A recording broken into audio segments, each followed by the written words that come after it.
Hey everyone, Nicholas Moy here. I'm the VP of Engineering for Platform and Security and CISO at Scrut Automation. And I'm joined here today with Teri Green-Manson, the VP of Technology at Elevate. Yeah. Thank you for joining and great to have you. Thanks for having me, Nick. Especially taking time out of this, maybe crazy is the only right word for RSA. I skipped RSA altogether today. Oh, nice. You needed a reprieve. I've been overwhelmed the last couple of days. That's important. Yeah. I thought today was Friday, so. Better you. I thought it was Saturday. I was wondering why I wasn't at home. So Why are we still here? right. Yeah, no, I mean, thank you for joining. I would love to maybe just start with would love to learn, a bit more about your background, because I think your journey to security specifically, amongst other, I think other many things. Believe it or not, technology is the only field I've ever been in. Yeah. So I've been in technology 18 years, an executive for the last 13, but I started in the broadcast arena. So I did an internship at WGN owned by Tribune in Chicago, Channel 9. Then my first job, I was the assistant chief engineer at La Ley, which is the #1 Spanish FM station in Chicago. And I just kept propelling. So Very cool broadcast. I mean, cameras, microphones, oh my God, yeah. Yeah.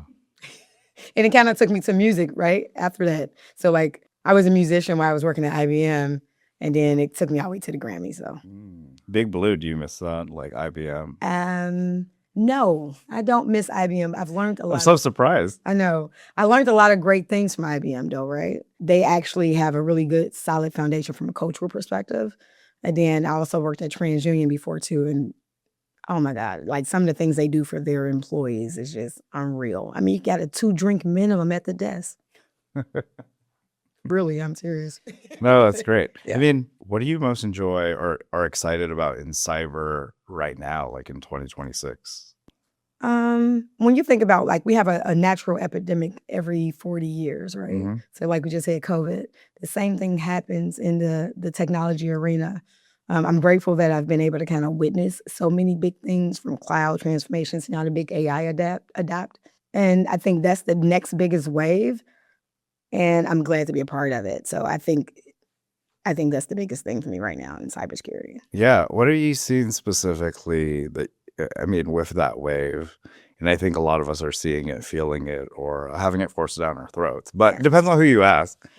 Some people are very excited. Some people running away as fast as they can. But for you, what would you say is kind of most exciting, even if it's just most exciting lately? So for a long couple of times, for the last couple of years, I've been hearing when people reference the Gen Z generation they are something different, right? They don't really know how to communicate with them.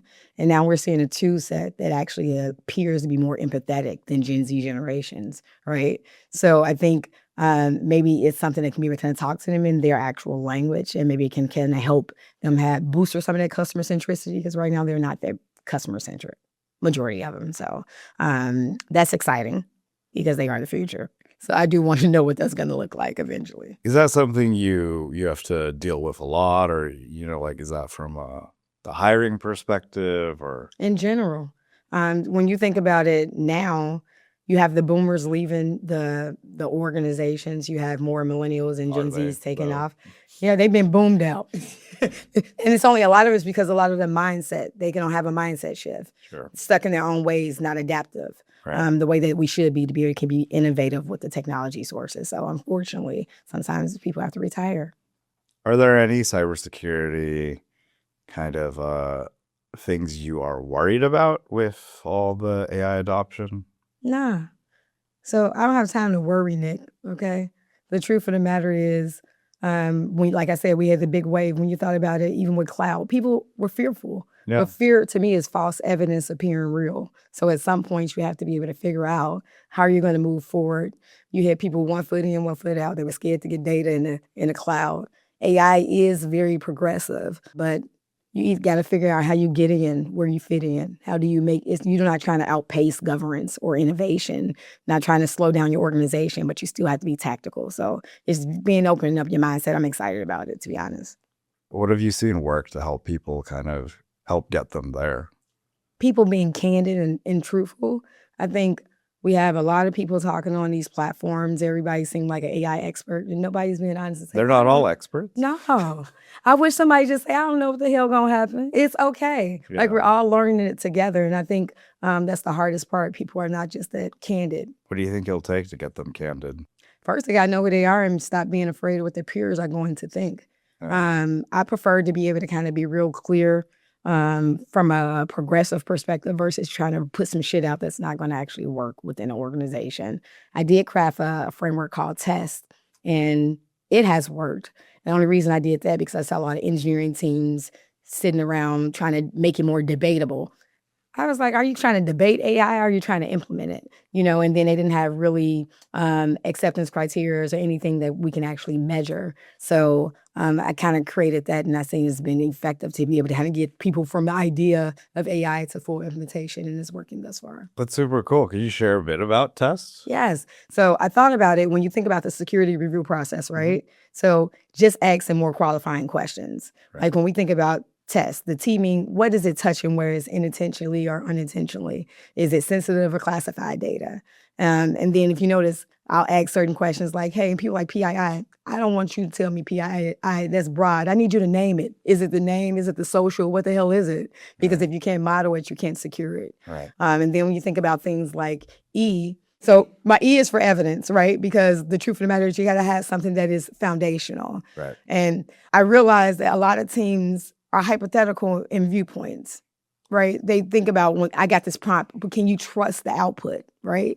Because anything that can sound really, really clear and confident and be hella wrong is scary. Yeah. And that AI can do it. If you pull up 3 different prompts, ask it 3 different questions, you're going to get 3 different perspectives. Yeah. But that's the same way we do in the world as well, right? Yeah. But some of that has to be some validation work associated to it. And then when you think about S, store, people don't really understand where the data is stored. They don't know the data ingress and egress points. So asking qualifying questions helped us kind of model it. And then the last one is trust. And the only reason I started with the 4 principles because every day on a daily basis is something we see in the cybersecurity arena that we are actually bucking our head against on multiple times. So. Yeah, I think that's super great because I see and live through all those challenges, whether it's not even just like a experience age thing. I would say, some people are just, they want to debate it, like you said. Yeah. And then some people are like, no, I'm going to try it and actually see like what works, what doesn't work. How do you implement the framework? Like, what does that kind of look like? Or just... I didn't go in and just change somebody's review process, but I put the questions, I looked at what they did have, right? Yeah. And we know that every industry would be different, but the questions are persistent. Yeah. Like just put it in your review process and certain points, you'll put T where I don't know what they do first. Some people do like inventory assessments. But I have a gauge that tell you based on what your structure is, they can upload their document and then it'll tell them the best place to be able to kind of put either 4 of the protocols in for they can get a fluid system. And then from there, they can gauge whether the AI component should be within the infrastructure or not. And it was funny because I'm not going to say the company name, but at RSA, I heard one of my peers talking, and they were talking about the process within the organization. And before you know, I was scratching my head because I was confused as hell, right? And they were like, well, we have an AI committee. This AI committee is approving this. And then it gets to technology, and then we have to do the validation. And I was like, well, let's ask backwards. Why are we wasting the AI committee's time? Why wouldn't we go through the validation processes, make sure they're only looking at tool sets that we feel like can be beneficial to the organization? Yeah. And then now they can be able to choose from something that's reliable, and anything they choose, we know will go through the approval process. Like some things just don't make sense. Sounds like a lot of people chasing their tails because they're like, wait, well, if someone else has to make that decision, we're just waiting on them. They are. But guess what? AI is artificial. You are the intelligence. Regardless, it's still something that's predicated and is moving on the brain sets of us. Yeah, surprise. But, it's funny how I remember, for cloud, I saw how people were like, we're not going to move any PCI workloads into AWS. We don't trust AWS. It's 2014. People were like, how can you trust Amazon? Like, we're not going to put anything important up there. What was the biggest thing? It's easy to get the data up. It's hard to get it down. Yeah. They make every excuse. Well, egress costs a lot. So it does. You have to transfer that from your on-prem to the Amazon. But the thing it turned out was, I think it was like what you're saying, where people are afraid because they didn't want to stick their neck out and just be like, what is it we're going to do? Because they're like, well, I'm unsure. I don't know. So they won't even put out a thing to test. Right. Because it's like, well, if no one decides, then no one has to do anything. But just also tell me, you never had one of those fears where you're like, damn, who is taking ownership of this? Yeah. Right? Sometimes if your next move got to be your best move or it can be your last move. Yeah. And I think people are afraid. A lot of things in job security right now, you see people getting kicked out the door. Yes. But AI is one of those things, you're going to move so fast, you're going to either risk trust or you're going to risk being obsolete. Which one you going to risk?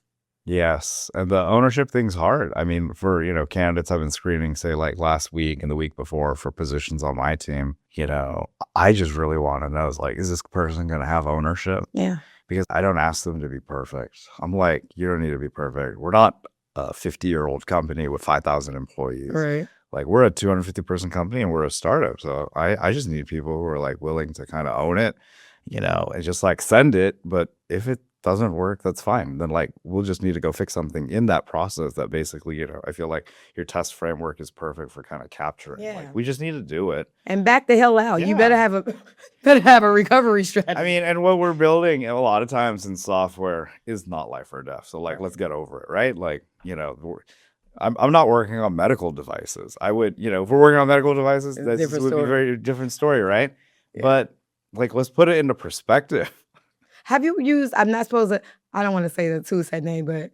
I mean, you can. Okay. Have you used Black Duck like for your SDLC life cycle? Oh, no, I haven't, but I've had friends who use it. Do you use it? It's really good for SecOps. Yeah? Right? So like what I did was, I'm not a developer, never been a developer, but I used to be a hacker. So I figure like we can be friends. Every hacker who still is says they used to be. Yeah, because there's no, technically, there is no such word. Like the definition says it's a person that's unskilled or untrained. I had 6 degrees. So I would just be considered a guru that likes to break shit. Yeah. You know what I mean? So but I want to break it to be able to kind of see what my team is doing. I love breaking stuff. I do, but I don't like building it. No, someone has to.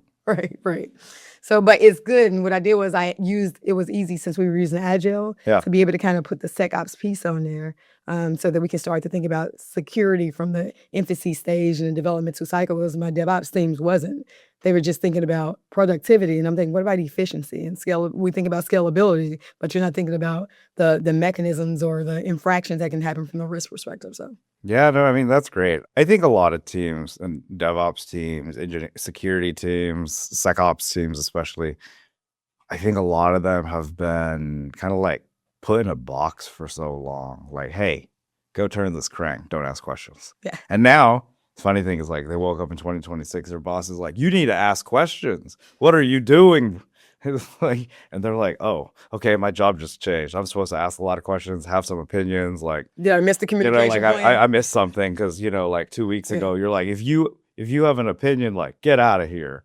Yeah, I think people, it is a little jarring, but then I think it's because obviously, leadership's never wrong, right? But then check this out. It should be one of those reflective moments when we say, man, those should be the moments when I realize it's okay to not be perfect. Yes. Because as my leader can be imperfect, I'm a direct reflection of my leader. Yeah. Except the leader never admits that because they're always perfect. They always say they're never wrong and all this stuff. Well, I just put a mirror and say, you're wrong. Yeah. Look in the mirror. Yeah. I think the best leaders who are leading this right now, or I think what you're talking about is exactly like what a lot of people need to be doing. Because if they don't do that, and I see this with, say, like my peers in different teams and different companies and stuff. And they're like, man, I don't understand why my team won't work like this or work like that or ask these questions. And then I see how they work. And I was like, because you don't do any of these things, bro. You don't ask anyone questions. You just... Or you just give orders. Oh, yeah. Wait, directors, right? But I had this one person, so check this out. I thought it was funny as hell. I'm sitting here. First, I shouldn't even be listening to this conversation, but I was because we were talking on a side conversation. And they got the meeting going. I'm like, you probably should have a headset, but I'm minding business, right? And they got a directive, and they said, cool, I got it. And then once I got off the call, was saying all this stuff, and I was like, if you should never raise your finger and say, I have it without clarity. if you didn't understand, I would have started asking some qualifying questions because you don't want to put the work in. And then you asking me and I don't work here. What the hell? I don't know. Because it's the opposite, I get it. People get scared. They're like, if I ask questions, I'm going to look stupid. So I'm just going to say I got it, but I don't actually know what I was asked for. Right. And then but your boss will respect you more. Yeah. 2 weeks later, when you come back with not the right deliverable, they're going to be like, are you stupid? They're thinking it if they're not saying it. Yeah. It's incompetent. You didn't ask me a single question. I looked you straight in the eye and you said, got it. Yeah. Yeah. And I think that's what's happening right now with AI, right? Like, yeah. They're afraid. Boards don't even know what they're asking for. No. Right? And they're expecting us to be able to kind of lead from a technical paralysis, especially when you think about the big age gap. Cybersecurity was already something that's booming. Yeah. And now you have another facet that's on top of it.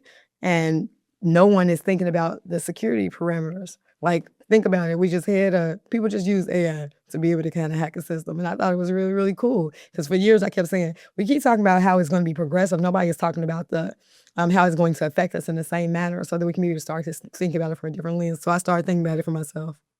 There are definitely 600 vendors at RSA who will tell you that you need to buy something to protect yourself from it. But you still got to be so who is so I always say, who is vetting the vendor? No one. Right. Yeah.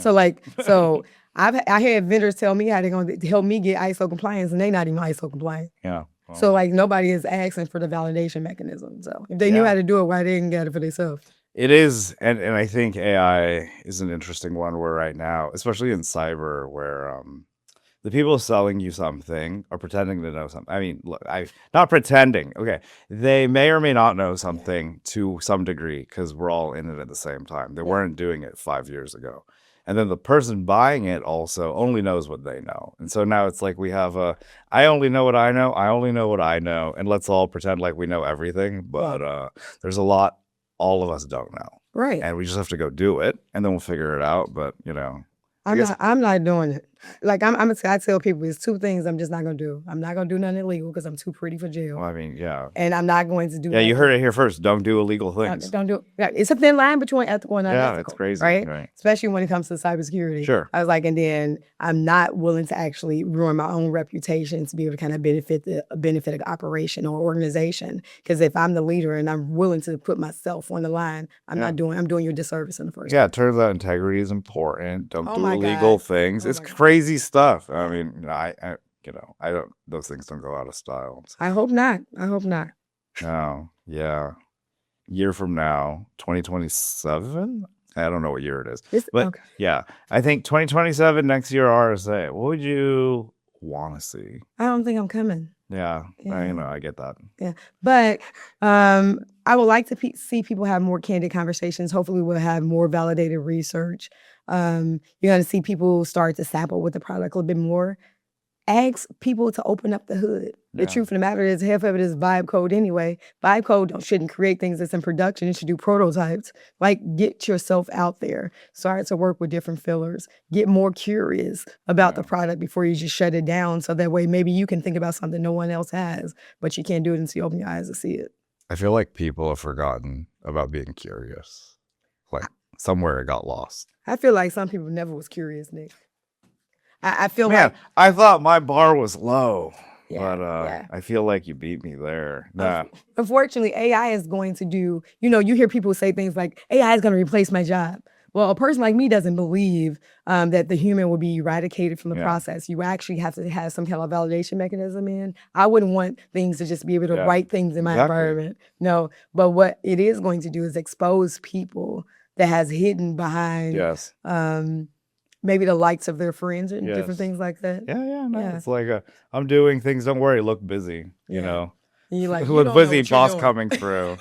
You actually don't know what you're doing, but that's okay. So and it's gonna reveal those type of things, and hopefully it'll make us have a stronger foundation. It's gonna be really interesting when we see this sort of divide between like who was doing something, who was doing nothing, who was worse than doing nothing, but also who were their role models. Because I don't know, not to get too philosophical, but I also think like if there were people who weren't curious, so there are people who weren't taking ownership, they learned that. And like someone taught them at some point. It could have been kindergarten, it could have been first grade, it could have been their first job. but they got that from somewhere, and they picked up the wrong thing because we, unfortunately, we all can't have good teachers, and like some of that needs to get. I think those people need an opportunity to like, hey, look, here's your chance. It takes time to unlearn something, but there's a lot of I guess personally, I think there's a lot of bad managers out there. There's a lot of bad teachers, right? And it's like easy to tell the students and say like, how are you not more curious? Why are you not more candid? But like, if they have people yelling at them and basically, shitting on them that like, you need to stop being curious, like stop bringing these ideas up and just do what I tell you. I think that's going to kill, that kills what little curiosity someone has, however little or however much, it's going to kill it right there. So what I hear you saying, ding, ding, ding, that it's a learned behavior. And I do agree. I do agree that it is a learned behavior, but the ultimate one thing we always have is something called choice. Yeah. You can choose to be a product of your environment or production. I was rebellious. I just went to in-school suspension. Yeah. No, I mean, agency and choice or something. Yeah. But I think there are people, I mean, not to get too into it, but I think there are managers who try to work that out of people because they're like, if you have too much agency and ownership, people will see that I'm not necessary. Well, maybe you're not. Well, obviously. But think about this. I tell people all the time, companies are not just interviewing you, you're interviewing them as well. Yeah. But so it does take some kind of thing to do the due diligence and the due care within yourself. Yeah. To make sure you know who you are so that you're walking into the best situation for yourself, not just one-sided, right? If it's a give relationship, all I'm doing is taking a paycheck.